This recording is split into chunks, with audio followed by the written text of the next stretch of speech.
List any 3 human activities which would lead an increase in carbon dioxide content in air. तो CO2 के बढ़ने में कौन सी 3 activity जो है वो जिम्मेदार हो सकती हैं, तो ये आपको बताना है और बहुत इजी क्वेश्चन है, ठीक है। और आंसर भी इजीली आप कर सकते हैं कि CO2 बढ़ेगा, कैसे बढ़ सकता है, जब फोसिल फ्यूल्स बहुत ज़्यादा जलाए जाते हैं।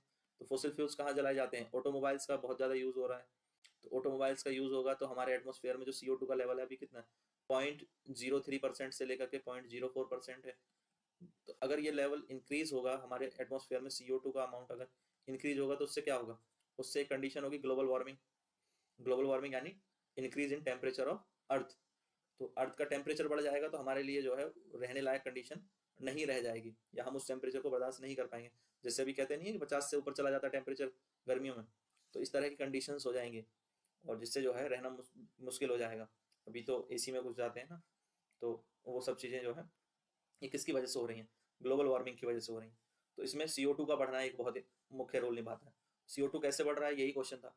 CO2 बढ़ रहा है किसके कारण, फोसिल फ्यूल्स के जलाने के कारण, कोयला या पेट्रोल या डीजल, जो फोसिल फ्यूल्स हैं इनके जलाने के कारण बढ़ रहा है, या जो व्हीकल्स हैं इनका जो है अत्यधिक प्रयोग किया जा रहा है।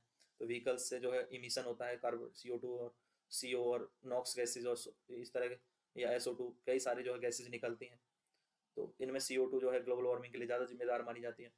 फिर फॉरेस्ट फायर, जंगलों में आग लग जाती है तो उसके कारण जो है बहुत जो है वो जंगलों को नुकसान भी होता है, और इससे जो है क्या है कि वो CO2 का जो लेवल है वो भी बढ़ने लगता है। और क्योंकि क्या करते हैं पौधे, फॉरेस्ट क्या करते हैं, पेड़ क्या करते हैं, या एक ट्री का क्या रोल है हमारे इन्वायरमेंट में, ट्री जो है वो क्या करते हैं, CO2 को एब्जॉर्ब करते हैं और हमें ऑक्सीजन जो है वो गैस देते हैं जो हमारे लिए ज़रूरी है, और CO2 को एब्जॉर्ब करते हैं।